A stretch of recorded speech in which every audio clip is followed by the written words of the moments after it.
Okay, folks. So at this point, we've got our color wheel created. And as you can see, if I zoom in, it's kind of got this big fat magenta piece on top of, well, a lot of stuff, but definitely on top of like the red part. Everything else sees this weird little kind of arm thing, but you don't see it in the red. And then, this weird kind of tail thing, you don't see it out of the red. You kind of are missing it from the orange too. So what we need to do is we need to make those things appear. And if we go to use something like an eraser, guess what? They do not work on things like shapes because they're vectors, and erasers only work on bitmaps. So an eraser is kind of a crappy tool anyway. So you really got to get away from using that. So instead, we're going to do masks. And before I get into this, let's just talk about what masks are. So I'm going to make a new document, a really little one. So let's do, I don't know, like 5 inches by 5 inches by 100 pixels RGB. And always Adobe RGB. And on here, I'll make a new layer. And I'm going to go ahead and create a shape.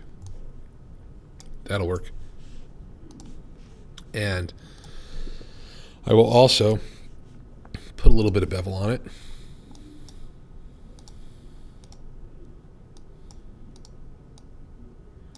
And how about, I don't know, a little bit of a gradient.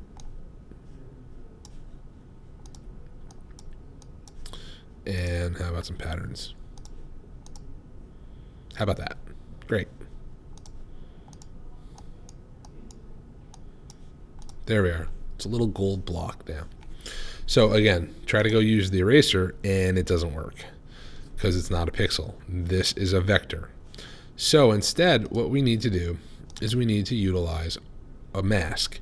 So a mask is basically smart erasing. So again, this is a throwback to 222 a little bit as well. But let's go ahead and let's kind of start over with it a little bit as well. So a mask, we select the layer that we want to erase. So in this case, rectangle 1. I'm going to click on this icon right here, which is known as the layer mask icon. Okay. And then over here, we have our mask.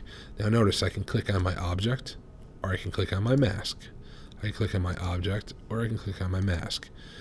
It tells you what's going on right up here. It tells you that this is the layer mask or that this is just the RGB rectangle 1. So the layer mask is definitely what you want to click on. Next, you want to make sure that these are black and white and pure black and white. So the easiest way to do that is to tap the letter D on your keyboard, as in duck or default or dog, or as in D. Now, I'm going to take a paintbrush and I'll go ahead and I'll use a hard edge brush for right now, just so we can kind of see what's going on. And check this out. I'm going to go ahead and I'm going to paint. And it looks like nothing is happening. And that's because when you paint with white, it brings things back. You paint with black, on the other hand, and check this out. It literally puts a hole right inside of this box. So black conceals. Now if I flip this back to white, white can bring this back. So white reveals.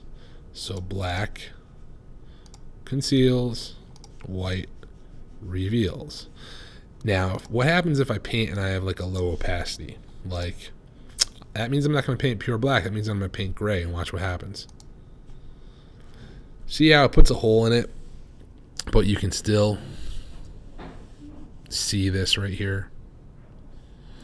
So if I click on it again, you can still see it again. And if I click on it again and again and again and again, eventually it really turns it into what it's supposed to be. But it's really important to make sure your opacities are up high on masks then, or else you're going to run into this all the time. Okay. Now, if you go ahead and do that key command I taught you earlier, Option delete fills your foreground, Command delete fills your background. Look at that. It filled the whole mask with black, so everything disappears. Option delete fills the whole thing with white, so everything appears, right? So you can really screw stuff up big time, and your mask is going to give you like a preview of what's you know what's up. So if you need to, just wipe the whole thing clean and start from scratch. If you use soft edge brushes, then it can get a little funky too. So I recommend, at least in the beginning, unless you're doing some really cool photo editing, use hard edge brushes when you're masking. Okay. Now, last but not least, when you go ahead and mask something that has a layer style attached to it, that style kind of like ripples around the mask, which can look like crap. So if you if you click on your layer effects and you click on blending options, you get an option for this, and it's called layer mask hides effects. And if I click on that, now that weird kind of like extra ripple that's created disappears. Basically what that is it's just the mask trying to do its best to create the layer style. That's all. And so we can either make it disappear or have it appear. By default, it usually it shows. So you can just click on that if you want. And then that's a non-issue.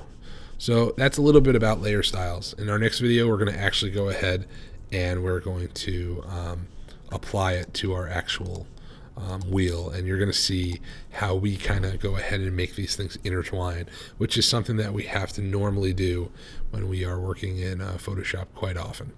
Thank you.